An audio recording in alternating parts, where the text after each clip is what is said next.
कलम से जो तहरीरें लिखनी थी वो सीने पर गोलियां झेल कर लिख रहे हैं। ये नेपाल के वो युवा हैं जो खामोशी से नहीं, लहू से इनकलाब लिख रहे हैं।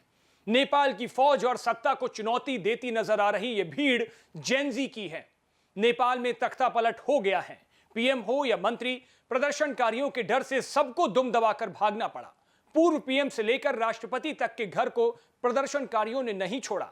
संसद से लेकर मंत्रालय तक को आग के हवाले कर दिया। जेनजी के प्रदर्शन ने ऐसा खूनी मोड़ दिया कि आनन फानन में पीएम केपी शर्मा ओली और राष्ट्रपति को अपने पद से इस्तीफा देना पड़ा। अब पूरे नेपाल पर सेना का नियंत्रण है। अब भी लोगों का गुस्सा शांत नहीं हुआ। ऐसे में सवाल उठता है कि आखिर कौन होते हैं जेनजी और कैसे इस कूल जनरेशन ने सुलगाई नेपाल में आग। नमस्कार, मैं हूं उज्जवल मिश्रा और आप देख रहे हैं भारत एक्सप्रेस। आज बात करेंगे जेनजी की। कौन है ये जेनजी और कैसे आया ये शब्द। जेनजी एक नई पीढ़ी यानी जनरेशन समूह के लिए इस्तेमाल किए जाने वाला एक वर्ड है। इसे जनरेशन जेड और जूमर भी कहा जाता है। इसमें वो लोग आते हैं जिनका जन्म 1997 से लेकर 2012 के बीच हुआ, यानी आज के समय में ये लोग ज्यादातर किशोर और युवा हैं। जेनजी वाले युवा सोशल मीडिया इन्फ्लुएंसर होते हैं, यानी इनका बचपन मोबाइल, इंटरनेट, सोशल मीडिया और गेमिंग के इर्द गिर्द ही घूमता रहता है। सोशल मीडिया पर कंटेंट बनाना, नए आइडियाज को डेवलप करना और आर्टिस्टिक सोच को नया आयाम देना इन्हें बेहद पसंद होता है। ये लोग फेसबुक, इंस्टाग्राम, यूट्यूब ऐसे कई सोशल मीडिया प्लेटफॉर्म्स पर अपनी क्रिएटिविटी को दिखाते ही रहते हैं।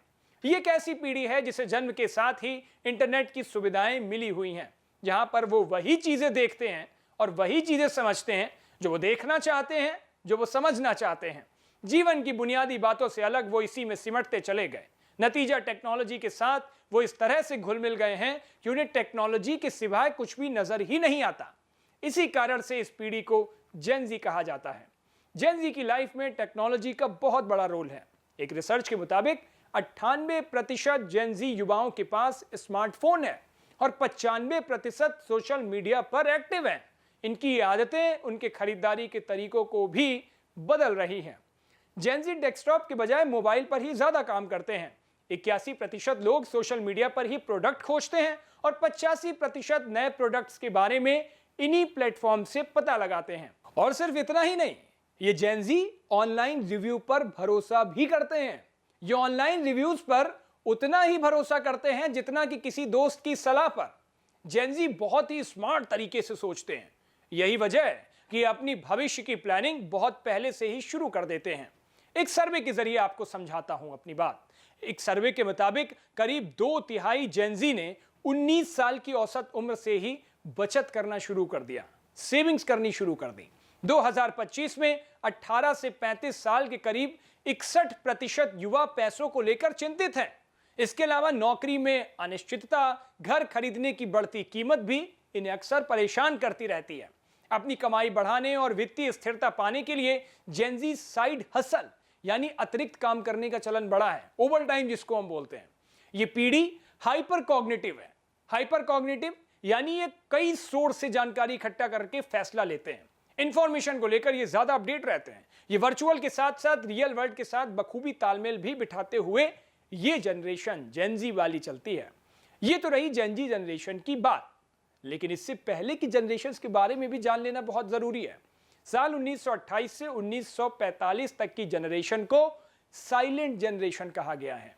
यह विश्व युद्ध के बाद की पीढ़ी है जिसने डिसिप्लिन में रहना सीखा है।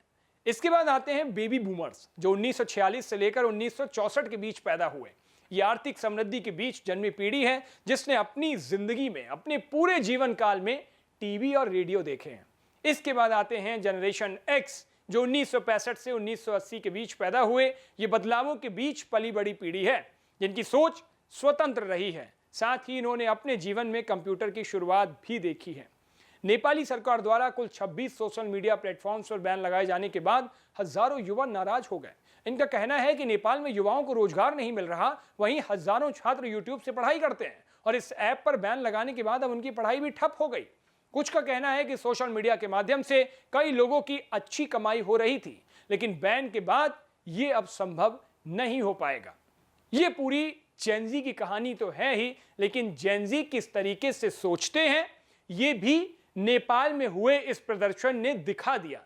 जेन ज़ी की क्या इच्छाएं हैं, क्या आकांक्षाएं हैं और क्या उनकी ज़रूरतें हैं, क्या बुनियादी सुविधाएं हैं, ये सब नेपाल में हो रहे इस प्रदर्शन के बीच आपको समझना चाहिए। जेन ज़ी के बारे में आप और क्या कल्पना कर पा रहे हैं, क्या सोच पा रहे हैं, अपनी राय हमें कमेंट बॉक्स में जरूर बताएं।